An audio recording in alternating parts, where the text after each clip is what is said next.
তাই তো নাকি? দ্বিতীয় নম্বর, যদি তোমার হাতে ক্ষমতা না থাকে, মুখ দিয়ে প্রতিবাদ করো, এটা ভুল, এটা অন্যায় বলো।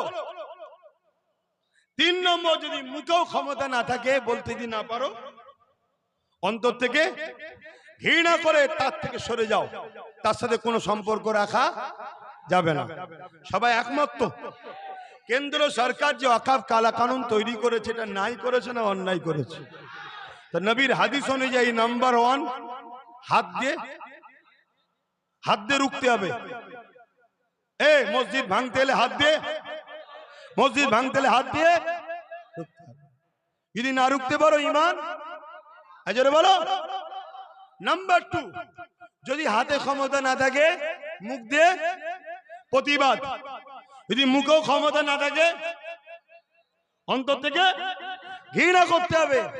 এই তিনটার মধ্যে কোনোটা যদি না থাকে, সে কি ঈমানদার? নবী বলছে ঈমান নেই, আপনারা বলেন ঈমানদার, জোরে বলেন ঈমানদার। চলে আসুন, রাজ্য সরকার যে বলল ওয়াকফ কালা কানুনের প্রতিবাদ বাংলায় করা যাবে না, দিল্লি চলে যাও, বা করলে সব থেকে বড় দুশ্মন হব আমি, বলেছে না বলেন? এটা ঠিক করেছে না অন্যায় করেছে? নবীর হাদিস অনুযায়ী এই অন্যায়ের হাত দিয়ে, জোরে বলুন, যদি হাতে রুখতে না পারেন, মুখ দিয়ে প্রতিবাদ করতে হবে। যদি মুখে প্রতিবাদ করতে না পারেন, এর থেকে ঘৃণা করে সরে যেতে হবে। যদি তিনটের মধ্যে কোনোটা না থাকে, তার মধ্যে ঈমান, জোরে বলেন ঈমান, জোরে বলেন ঈমান। যে মুসলমান এই কথা যতক্ষণ না ওই উইড্রো করবে, যে মুসলমান ও সাথ দেবে, জানবেন নবীর হাদিস অনুযায়ী ও বেঈমান। হতে পারে সে বড় পীর যারা, বড় আল্লামা, বড় মুফতি, বড় ইমাম, যাই হোক, নবীর হাদিসের উপরে কোনো বেটা। অতএব যদি ক্ষমা চেয়ে এলাই যে ওটা আমার বলা ভুল হয়েছে, তাহলে বাপ আলাদা কথা। যতক্ষণ না ক্ষমা চাইছে, এই কথার উপরে তাকে সাপোর্ট করা, তার সঙ্গে থাকা, কোন জায়গা দিয়ে আজ জায়েজ হারাম। শুনছেন তো নাকি? তাহলে আব্বাস সিদ্দিকী বিরোধী করবে না করবে না? যদি না করে, ঈমান। কথা মাথায় ঢুকছে? তোমার দাওয়াতের পওড়া করিনি আমি, ঈমানের পওড়া করি। তোমার পুলিশের ভয় করিনি আমি, ঈমানের ভয় করি। তোমার কোন দাদাগিরিকে পওড়া করিনি আমি, ঈমানকে নিয়ে বাঁচতে চাই, ঈমান নিয়ে মরতে চাই। তাই আমি বললাম, তাহলে আমার সামনে যারা আছে এদেরকেও হক কথা শোনানো দরকার আছে না নাই? তাই প্রত্যেকটা ওয়াইজিন, প্রত্যেকটা ইমাম 2 মিনিট হলো, 5 মিনিট হলো, ওয়াকফ নিয়ে বলা দরকার আছে না নাই? প্রত্যেকটা নবী আলাইহিস সালাম কম বেশি তাদের লড়াই ছিল অন্যায়কারী শাসকের বিরুদ্ধে, ছিল না ছিল না? আমার নবী আবু জেহেলের বিরুদ্ধে, উদবার বিরুদ্ধে, সাইবার বিরুদ্ধে, আবু লাহাবের বিরুদ্ধে, কেসরা, কাইসার, রোম, এদের অন্যায়ের বিরুদ্ধে নবী বলেছে না বলেন? তাহলে তুমি ওয়াইজিন হও, তুমি পীর হও, পীরজাদা হও, মুফতি হও, নবীর মেম্বারে বসে জালিম শাসকের বিরুদ্ধে বলতে হবে না হবে না? যদি না বলো, তাহলে জানতে হবে দালাল। শুনছেন না শোনেন না? কেন বলুনি? কেন বলুনি? ইসলাম তো দাঁড়িয়ে আছে, কুনতুম খায়রা উম্মাতিন উখরিজাত লিন-নাস তা'মুরুনা বিল মা'রুফ ওয়া তানহাউনা আনিল মুনকার। অন্যায়কে মিটাও, ন্যায়কে প্রতিষ্ঠিত করো, এর নাম ইসলাম। যদি তুমি বলতে না পারো, তাহলে ঘৃণা করা দরকার আছে না নাই? যদি বলো আমি ঘৃণা করি, যদি ঘৃণা করো, তাহলে কেউ যদি বলে তার বিরোধী করো কেন? শুনছেন না শোনেন? তুমি ধরো না বলতে পারো নি, সবার দ্বারা সব জিনিস হয় না ভাই, মানছি, কিন্তু ঘৃণা করলেও তো ঈমান আছে নাকি? হ্যাঁ, কিন্তু ওই ঈমানটা খুব দুর্বল। কিন্তু তুমি বলছো ঘৃণা করি, ভাই আমি বলতে পারিনি কিন্তু ঘৃণা করি। ঘৃণা যদি করো, কেউ যদি বলে, তার সাপোর্ট না করতে যদি প্রকাশ্য পারো, কমসে কম তার তো বিরোধী করা উচিত নয়। কিন্তু আমার কথা ভুল হচ্ছে নাকি? তাই প্রত্যেকটা ওয়াইজিন, আলেম, উলামা ওয়াকফ নিয়ে 2-5 মিনিট বলা দরকার আছে না নাই? কেন? ওয়াকফ ইসলামের ব্যাপার, ইসলামের জিনিস, এটা ইসলামের প্রপার্টি, আল্লাহর হস্তে দানকৃত সম্পদ। আমরা বলি আল্লাহর সম্পদ, আল্লাহ সম্পদের প্রয়োজন নাই, কুল কায়নাতই তো আল্লাহর। মানেটা হলো আল্লাহর রাস্তায় দান করা। কথা বুঝে আসছে? আল্লাহর কিসের দরকার সম্পদের? তিনি তো কুল কায়নাতের মালিক, ঠিক না বেঠিক? তিনি তো আমাদেরকে সম্পদ দিয়েছে, আমরা খুশি করে তার রাস্তায় উৎসর্গ করি, এটাকে বলা হয় ওয়াকফে লিল্লাহ, আল্লাহর রাহে উৎসর্গ করা হয়েছে। ওই সম্পদ হলো ইসলামের। ইসলামের সম্পদকে যারা লুটতে আসবে হাত দিয়ে রুখতে হবে। হাতে যদি না থাকে মুখ দিয়ে প্রতিবাদ, মুখে যদি না পারো অন্তর থেকে ঘৃণা করে দূরে সরে যেতে হবে। আর ওই লুটেরাদের ঘরে যারা সাহায্য করবে তাদের ঘরও হাত দিয়ে রুখতে হবে। হাতে যদি রুখতে না পারো মুখ দিয়ে প্রতিবাদ, মুখে যদি না পারো অন্যায়কে ঘৃণা করে সরে যাও, না হয় ঈমান নেই। শুনছেন না শোনেন নেই? অনেকে বলে আব্বাস ভাইজান আপনি অন্যায় রাজনীতির নেতাদের বিরুদ্ধে বলেন কেন? আরে রাজনীতির নেতাদের, জুলুমকারী জালিম নেতাদের বিরুদ্ধে বলা হলো মুহাম্মদ রাসূলের সুন্নাত। জোরে বলুন সুবহানাল্লাহ। অন্যান্য নবীদেরও সুন্নাত। ইব্রাহিম নবী জালিম নমরুদের বিরুদ্ধে, মুসা নবী জালিম ফেরাউনের বিরুদ্ধে, হযরতে মুজাদ্দিদ আলবে সালিম জালিম আকবরের বিরুদ্ধে, আমার গরিবে নওয়াজ জালিম পৃথ্বীরাজের বিরুদ্ধে, আমার সুলতানে হিন্দ বাগদাদ তিনিও জালিম রাজার বিরুদ্ধে, আমার মুজাদ্দিদ জামান জালিম ব্রিটিশদের বিরুদ্ধে ছিল। তাদের বিরুদ্ধে কথা বলেছে না বলেনি? আজকে কেউ আমার মাদ্রাসা মিটাবে, মসজিদ মিটাবে? আমার ফুরফুরার মাদ্রাসা থেকে 14টা শিক্ষক রাজ্য সরকার বার করে দিয়েছে, 14টা শিক্ষক নেই। কেন নেই? যাতে শিক্ষক না থাকলে মাদ্রাসা শেষ হয়ে যাবে। এই শিক্ষক না থাকলে পড়াশোনা হবে? পড়াশোনা ছাত্র দেবে? ছাত্র যদি না দেয় মাদ্রাসা কি হবে?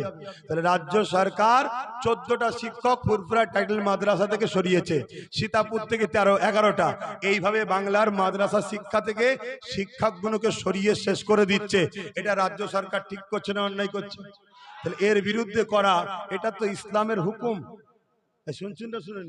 এরপরও যদি কোনো মুসলমান আমার সমালোচনা করে, জানতে হবে মুনাফিক ছাড়া অন্য কিছু নয়। কথা মাথায় ঢুকলো? আসুন প্রত্যেকটা আলেমকে ফলো করুন, প্রত্যেকটা ইমামকে ফলো করুন, প্রত্যেকটা পীর পীরজাদাকে ফলো করুন, আব্বাস সিদ্দিকীকেও ফলো করুন।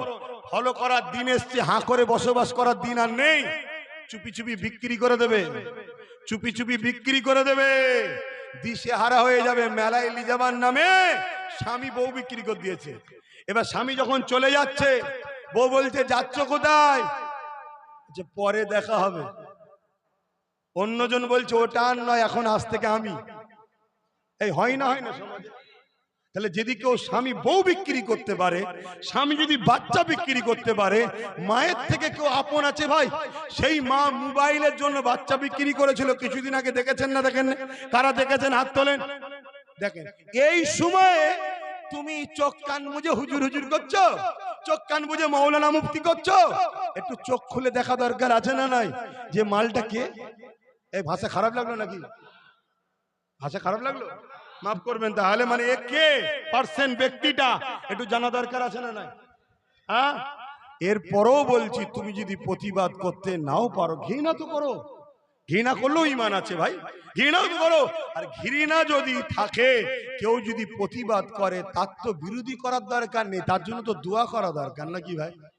যে আমাদের আব্বাস সিদ্দিকী বলছে আল্লাহ ওকে বলার তৌফিক দাও। কি আমার কথা কি কষ্ট হলো? তাহলে আপনারা আমার বিরুদ্ধে তো নাকি? বিরুদ্ধে নয়? তাহলে আগামী দিন ব্রিগেডে ডাকবো, প্ল্যান চলছে। খবর পেলে নিজের পয়সায়, গাঁটের পয়সায় গাড়ি ভাড়া করে ব্রিগেডে কারা আমার ডাকে সারা দিতে রাজি আছেন? হাত লম্বা করবেন। ধোকা হবে না তো? হাত নাবান। আসুন দোয়া করি, আল্লাহুম্মা আমিন। আয় আল্লাহ, এসেছিলাম, আপনি আমায় নিয়ে আসলেন। সংক্ষেপ সময় আখিরাতের কথাও বললাম, কিয়ামতের কথাও বললাম এই অল্প সময়ের মধ্যে। পাশাপাশি আজ যে রাজ ক্ষমতা দিয়ে ইসলামকে মিটাবার যে প্ল্যান চলছে আমার দেশ ও আমার রাজ্যেতে, এটাও আমার জাতিকে একটু সজাগ করলাম। পাশাপাশি আমার ভাই নওশাদ মানুষের জন্য যে কাজ করছে ওটাও একটু বলেছি মালিক, কেন আপনার হুকুম হককে প্রচার করো, ন্যায়ের বিরুদ্ধে থাকো। আল্লাহ জানি না কে কি নজরে নিল, তবে আপনার কাছে ভিক্ষা চাই, কে কি লিচ্ছে না লিচ্ছে আমার দেখার দরকার নেই। মালিক আপনি আমার উপরে রাজি খুশি হয়ে যাবেন, আমাকে আরো বেশি করে বলার ক্ষমতা দেবেন, আমার আলোচনাকে কবুল করবেন। আয় আল্লাহ, আজ যদি কেউ ইসলামকে ক্ষতি করতে চায় কোনো পাওয়ার দিয়ে, আমাদেরও তো উচিত তোমার নবী শিখিয়েছে সেই পাওয়ার দিয়ে ডিফেন্স করা। তা আমরা ডিফেন্সের বিশ্বাসী, আমরা জুলুমের বিশ্বাসী নয়। কিন্তু জালিমরা জুলুম করেই যাচ্ছে, আর আমাদের হাতে ডিফেন্সের কিছুই নাই। তাই মালিক সর্ব বিষয়ে অল্প সময় একটু একটু করে টাচ দিয়েছি। আল্লাহ আমাদেরকে মুনাফিক চিনার তৌফিক দেন। মুনাফিক হাতের হাত থেকে ঈমান ইজ্জত হিফাজত করুন। মুনাফিকদের চক্রান্ত থেকে আমাদেরকে হিফাজত করুন। হে আল্লাহ, হাবিবের খাতিরে আমাদের এই যুব সমাজকে নিজেদের পায়ে দাঁড়াবার তৌফিক দিন। রুজিতে কারবার, ব্যবসা বাণিজ্যে বরকত দিন। আমার বাপ মা গুলো সংসারে শান্তি দেন, সুস্থ রাখেন, নেক হায়াত দারাজ করেন, বাচ্চাদের নসিব বড় করেন। আয় আল্লাহ, বিশ্বের মোমেন মোমেনা নর নারীদের জান মাল ঈমান ইজ্জতকে হিফাজত করুন। প্যালেস্টাইন বাসীর উপরে দয়া করুন। আয় আল্লাহ, আপনি জানেন আজ প্যালেস্টাইন বাসীর উপরে কিভাবে ইসরায়েল অত্যাচার করেছে। নিরীহ নিরীহ 40-45 হাজার বাচ্চাকে মেরেছে। আজ সেই সন্ত্রাসদের ঘরে ইরান ধরেছে। আল্লাহ, আপনি ইরানকে সাহায্য করুন। আল্লাহ, আল্লাহ আপনি ইরানকে সাহায্য করুন। আল্লাহ, আর আমেরিকার দাদাগিরি আল্লাহ আপনি আযাব দিয়ে ধ্বংস করে দেন। আল্লাহ, আয় আল্লাহ, আপনি ইরানকে আরো শক্তিশালী করে দেন। আল্লাহ, আয় আল্লাহ, যে ইরান আমার দেশকে অনেক অল্প পয়সাতে তেল দেয়, আমার দেশকে যে ইরান অনেক অল্প পয়সায় তেলের দেয়, আল্লাহ সেই ইরান আমার দেশকে তেলও দেয়। আমরা দোয়া করি আল্লাহ সেই ইরানকে সাহায্য করেন, মজলুমদের পক্ষে দাঁড়িয়ে জালিম আল্লাহ ইসরায়েলদের ঘরে যেন, সন্ত্রাসদের ঘরে যেন ধ্বংস করতে পারে। আয় আল্লাহ, আজ বাচ্চাদের কান্না। দ্বিতীয় নম্বর, যদি তোমার হাতে ক্ষমতা না থাকে, মুখ দিয়ে প্রতিবাদ করো, এটা ভুল, এটা অন্যায় বলো। 3 নম্বর, যদি মুখেও ক্ষমতা না থাকে, বলতে যদি না পারো, অন্তর থেকে ঘৃণা করে তার থেকে সরে যাও, তার সাথে কোনো সম্পর্ক রাখা যাবে না। সবাই একমত তো? কেন্দ্র সরকার যে ওয়াকফ কালা কানুন তৈরি করেছে, এটা নাই করেছে না অন্যায় করেছে? তো নবীর হাদিস অনুযায়ী নাম্বার 1, হাত দিয়ে রুখতে হবে। মসজিদ ভাঙতে হলে হাত দিয়ে, মসজিদ ভাঙতে হলে হাত দিয়ে যদি না রুখতে পারো ঈমান আজরে বলো। নাম্বার 2, যদি হাতে ক্ষমতা না থাকে, মুখ দিয়ে প্রতিবাদ। যদি মুখেও ক্ষমতা না থাকে, অন্তর থেকে ঘৃণা করতে হবে। এই 3টের মধ্যে কোনোটা যদি না থাকে, সে কি ইমানদার? নবী বলছে ইমান নেই, আপনারা বলুন ইমানদার, জোরে বলুন ইমানদার। চলে আসুন, রাজ্য সরকার যে বলল ওয়াকফ কালা কানুনের প্রতিবাদ বাংলায় করা যাবে না, দিল্লি চলে যাও, বা করলে সব থেকে বড় দুশ্মন হব আমি, বলেছে না বলেন? এটা ঠিক করেছে না অন্যায় করেছে? নবীর হাদিস অনুযায়ী এই অন্যায়েরও হাত দিয়ে, জোরে বলুন, যদি হাতে রুখতে না পারেন, মুখ দিয়ে প্রতিবাদ করতে হবে। যদি মুখে প্রতিবাদ করতে না পারেন, এর থেকে ঘৃণা করে সরে যেতে হবে। যদি 3টের মধ্যে কোনোটা না থাকে, তার মধ্যে ঈমান, জোরে বলেন ঈমান, জোরে বলেন ঈমান। যে মুসলমান এই কথা যতক্ষণ না ওই উইড্রো করবে, যে মুসলমান ও সাথ দেবে, জানবেন নবীর হাদিস অনুযায়ী ও বেঈমান। হতে পারে সে বড় পীর যারা, বড় আল্লামা, বড় মুফতি, বড় ইমাম, যাই হোক, নবীর হাদিসের উপরে কোনো বেটা। অতএব যদি ক্ষমা চেয়ে এলাই যে ওটা আমার বলা ভুল হয়েছে, তাহলে বাপ আলাদা কথা। যতক্ষণ না ক্ষমা চাইছে, এই কথার উপরে তাকে সাপোর্ট করা, তার সঙ্গে থাকা, কোন জায়গা দিয়ে আজ জায়েজ হারাম। শুনছেন তো নাকি? তাহলে আব্বাস সিদ্দিকী বিরোধী করবে না করবে না? যদি না করে ঈমান, কথা মাথায় ঢুকছে? তোমার দাওয়াতের পওড়া করিনি আমি ঈমানের পওড়া করি। তোমার পুলিশের ভয় করিনি, আমি ঈমানের ভয় করি। তোমার কোন দাদাগিরিকে পওড়া করিনি, আমি ঈমানকে নিয়ে বাঁচতে চাই, ঈমান নিয়ে মরতে চাই। তাই আমি বললাম তাহলে আমার সামনে যারা আছে এদেরকেও হক কথা শোনানো দরকার আছে না নাই? তাই প্রত্যেকটা ওয়াইজিন, প্রত্যেকটা ইমাম 2 মিনিট হলো 5 মিনিট হলো ওয়াকাব নিয়ে বলা দরকার আছে না নাই? প্রত্যেকটা নবী আলাইহিস সালাম কম বেশি তাদের লড়াই ছিল অন্যায়কারী শাসকের বিরুদ্ধে, ছিল না ছিল না? আমার নবী আবু জেহেলের বিরুদ্ধে, উদবার বিরুদ্ধে, সাইবার বিরুদ্ধে, আবু লাহাবের বিরুদ্ধে, কেসরা, কাইসার, রোম, এদের অন্যায়ের বিরুদ্ধে নবী বলেছে না বলেন? তাহলে তুমি ওয়াইজিন হও, তুমি পীর হও, পীরজাদা হও, মুফতি হও, নবীর মেম্বারে বসে জালিম শাসকের বিরুদ্ধে বলতে হবে না হবে না? যদি না বলো তাহলে জানতে হবে দালাল। শুনছেন না শোনেন না? কেন বলুনি? কেন বলুনি? ইসলাম তো দাঁড়িয়ে আছে কুনতুম খায়রা উম্মাতিন উখরিজাত লিন-নাস তা'মুরুনা বিল মা'রুফ ওয়া তানহাউনা আনিল মুনকার। অন্যায়কে মিটাও, ন্যায়কে প্রতিষ্ঠিত করো, এর নাম ইসলাম। যদি তুমি বলতে না পারো তাহলে ঘৃণা করা দরকার আছে না নাই? যদি বলো আমি ঘৃণা করি, যদি ঘৃণা করো তাহলে কেউ যদি বলে তার বিরোধী করো কেন? শুনছেন না শোনেন না? তুমি দাঁড়িয়ে না বলতে পারো নি, সবার দ্বারা সব জিনিস হয় না ভাই, মানছি, কিন্তু ঘৃণা করলেও তো ঈমান আছে নাকি? হ্যাঁ, কিন্তু ওই ঈমানটা খুব দুর্বল। কিন্তু তুমি বলছো ঘৃণা করি, ভাই আমি বলতে পারিনি কিন্তু ঘৃণা করি। ঘৃণা যদি করো, কেউ যদি বলে তার সাপোর্ট না করতে যদি প্রকাশ্য পারো, কমসে কম তার তো বিরোধী করা উচিত নয়। কিন্তু আমার কথা ভুল হচ্ছে নাকি? তাই প্রত্যেকটা ওয়াইজিন, আলেম, উলামা ওয়াকাব নিয়ে 2-5 মিনিট বলা দরকার আছে না নাই?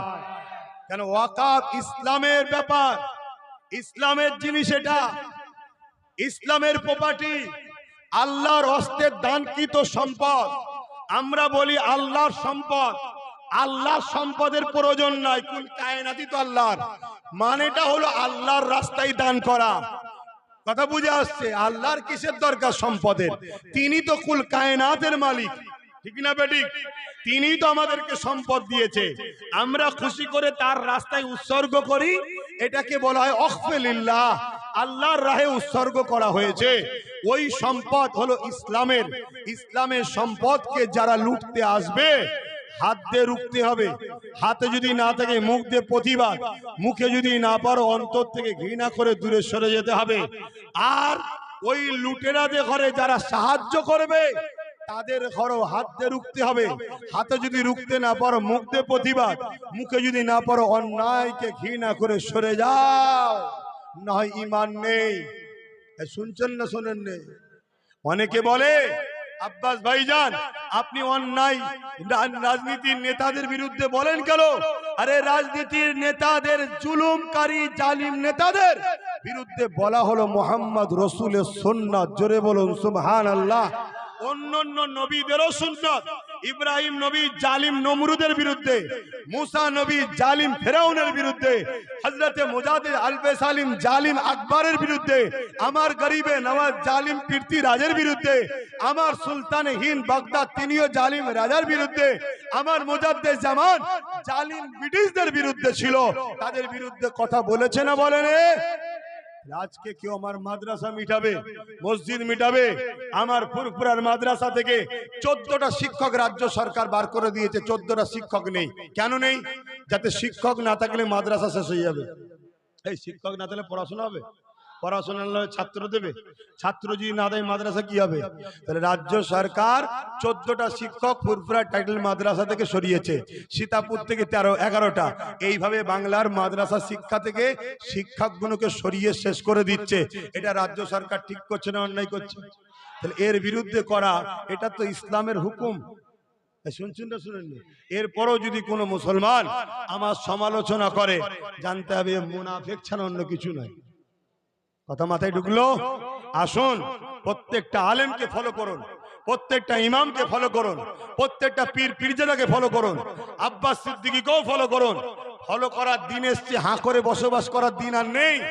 চুপি চুপি বিক্রি করে দেবে, চুপি চুপি বিক্রি করে দেবে, দিশে হারা হয়ে যাবে। মেলায় লিজাবার নামে স্বামী বউ বিক্রি করে দিয়েছে। এবার স্বামী যখন চলে যাচ্ছে, বউ বলছে যাচ্ছ কোথায়? যে পরে দেখা হবে। অন্যজন বলছে ওটা আর নয়, এখন আজ থেকে আমি। এই হয় না সমাজে? তাহলে যদি কেউ স্বামী বউ বিক্রি করতে পারে, স্বামী যদি বাচ্চা বিক্রি করতে পারে, মায়ের থেকে কেউ আপন আছে ভাই? সেই মা মোবাইলের জন্য বাচ্চা বিক্রি করেছিল কিছুদিন আগে, দেখেছেন না দেখেন? কারা দেখেছেন হাত তোলেন। দেখেন, এই সময়ে তুমি চোখ কান বুঝে হুজুর হুজুর করছো, চোখ কান বুঝে মাওলানা মুফতি করছো। একটু চোখ খুলে দেখা দরকার আছে না নাই যে মালটা কে? এই ভাষা খারাপ লাগলো নাকি? ভাষা খারাপ লাগলো? মাফ করবেন। তাহলে মানে এ কে পার্সন, ব্যক্তিটা একটু জানা দরকার আছে না নাই? হ্যাঁ, এরপরও বলছি তুমি যদি প্রতিবাদ করতে নাও পারো, ঘৃণা তো করো। ঘৃণা করলেও ইমান আছে ভাই, ঘৃণাও তো করো। আর ঘৃণা যদি থাকে, কেউ যদি প্রতিবাদ করে, তার তো বিরোধী করার দরকার নেই, তার জন্য তো দোয়া করা দরকার নাকি ভাই? যে আমাদের আব্বাস সিদ্দিকী বলছে আল্লাহ ওকে বলার তৌফিক দাও। কি আমার কথা কি কষ্ট হলো? তাহলে আপনারা আমার বিরুদ্ধে তো নাকি? বিরুদ্ধে নয়? তাহলে আগামী দিন ব্রিগেডে ডাকবো, প্ল্যান চলছে। খবর পেলে নিজের পয়সায়, গাঁটের পয়সায় গাড়ি ভাড়া করে ব্রিগেডে কারা আমার ডাকে সারা দিতে রাজি আছেন? হাত লম্বা করবেন। ধোকা হবে না তো? হাত নাবান, আসুন দোয়া করি। আল্লাহুম্মা আমিন। আয় আল্লাহ, এসেছিলাম, আপনি আমায় নিয়ে আসলেন। সংক্ষেপ সময় আখিরাতের কথাও বললাম, কিয়ামতের কথাও বললাম এই অল্প সময়ের মধ্যে। পাশাপাশি আজ যে রাজ ক্ষমতা দিয়ে ইসলামকে মিটাবার যে প্ল্যান চলছে আমার দেশ ও আমার রাজ্যেতে, এটাও আমার জাতিকে একটু সজাগ করলাম। পাশাপাশি আমার ভাই নওশাদ মানুষের জন্য যে কাজ করছে ওটাও একটু বলেছি মালিক, কেন আপনার হুকুম হককে প্রচার করো, ন্যায়ের বিরুদ্ধে থাকো। আল্লাহ জানি না কে কি নজরে নিল, তবে আপনার কাছে ভিক্ষা চাই। কে কি লিখছে না লিখছে আমার দেখার দরকার নেই। মালিক, আপনি আমার উপরে রাজি খুশি হয়ে যাবেন, আমাকে আরো বেশি করে বলার ক্ষমতা দেবেন, আমার আলোচনাকে কবুল করবেন। আয় আল্লাহ, আজ যদি কেউ ইসলামকে ক্ষতি করতে চায় কোনো পাওয়ার দিয়ে, আমাদেরও তো উচিত, তোমার নবী শিখিয়েছে সেই পাওয়ার দিয়ে ডিফেন্স করা। তা আমরা ডিফেন্সের বিশ্বাসী, আমরা জুলুমের বিশ্বাসী নয়। কিন্তু জালিমরা জুলুম করেই যাচ্ছে, আর আমাদের হাতে ডিফেন্সের কিছুই নাই। তাই মালিক সর্ব বিষয়ে অল্প সময় একটু একটু করে টাচ দিয়েছি। আল্লাহ আমাদেরকে মুনাফিক চিনার তৌফিক দেন। মুনাফিক হাতের হাত থেকে ঈমান ইজ্জত হিফাজত করুন। মুনাফিকদের চক্রান্ত থেকে আমাদেরকে হিফাজত করুন। আয় আল্লাহ, হাবিবের খাতিরে আমাদের এই যুব সমাজকে নিজেদের পায়ে দাঁড়াবার তৌফিক দিন। রুজিতে কারবার, ব্যবসা বাণিজ্যে বরকত দিন। আমার বাপ মা গুলো সংসারে শান্তি দেন, সুস্থ রাখেন, নেক হায়াত দারাজ করেন, বাচ্চাদের নসিব বড় করেন। আয় আল্লাহ, বিশ্বের মোমেন মোমেনা নরনারীদের জান মাল ইমান ইজ্জতকে হিফাজত করুন। প্যালেস্টাইন বাসীর উপরে দয়া করুন। আয় আল্লাহ, আপনি জানেন আজ প্যালেস্টাইনবাসীর উপরে কিভাবে ইসরায়েল অত্যাচার করেছে। নিরীহ 40-45 হাজার বাচ্চাকে মেরেছে। আজ সেই সন্ত্রাস দেখে ইরান ধরেছে। আল্লাহ, আপনি ইরানকে সাহায্য করুন। আল্লাহ, আল্লাহ আপনি ইরানকে সাহায্য করুন। আল্লাহ, আর আমেরিকার দাদাগিরি আল্লাহ আপনি আযাব দিয়ে ধ্বংস করে দেন। আল্লাহ, আয় আল্লাহ, আপনি ইরানকে আরো শক্তিশালী করে দেন। আল্লাহ, আয় আল্লাহ, যে ইরান আমার দেশকে অনেক অল্প পয়সাতে তেল দেয়, আমার দেশকে যে ইরান অনেক অল্প পয়সায় তেলের দেয়, আল্লাহ সেই ইরান আমার দেশকে তেলও দেয়। আমরা দোয়া করি আল্লাহ সেই ইরানকে সাহায্য করেন। মজলুম